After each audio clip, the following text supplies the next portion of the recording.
Bonjour tout le monde, donc je vais vous montrer comment remplir un tableau à double entrée en utilisant des classes. Je vais le faire avec la distribution de la page 101, numéro 14 du manuel Vision. Donc c'est une distribution où on veut comparer le caractère nombre d'heures travaillées avec la moyenne générale de 30 adolescents.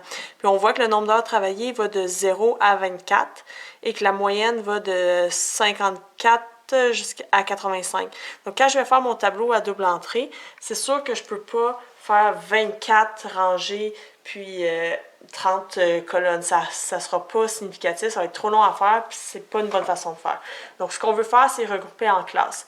Quand vous faites des classes, essayez de faire à peu près 5 ou 6 classes, pas plus que ça.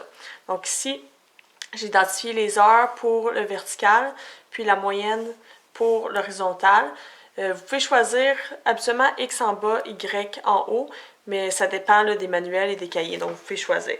Donc je vais commencer, je dois regrouper 0 à 24 en classe. Donc je vais commencer 0 à 4. Vous devez toujours avoir un inclus, l'autre exclu. Donc, 4 à 8. Ensuite, pour les moyennes, donc je pense qu'il n'y a rien en bas de 50. Donc, je vais commencer à 50, puis je vais y aller par des bons de 10. Donc, 50 à 60.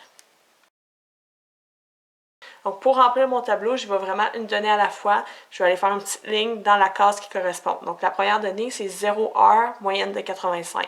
Donc, 0 heure. Là, je vais dans la classe 80 à 90, moyenne de 85. Ensuite, 0 heure, moyenne de 78. Donc, 0 heure, moyenne de 78. 0 heure, moyenne de 89. 0 heure, moyenne de 83.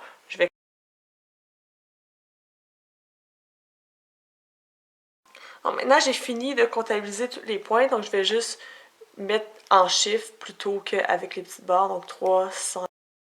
Puis là, ce que je vois, c'est une diagonale qui est négative, donc qui va du coin gauche en bas au coin droit en haut.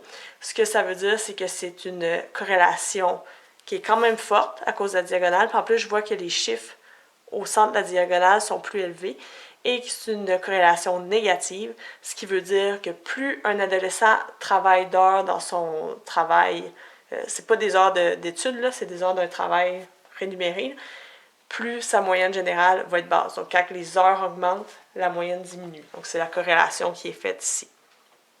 Bonne fin de journée!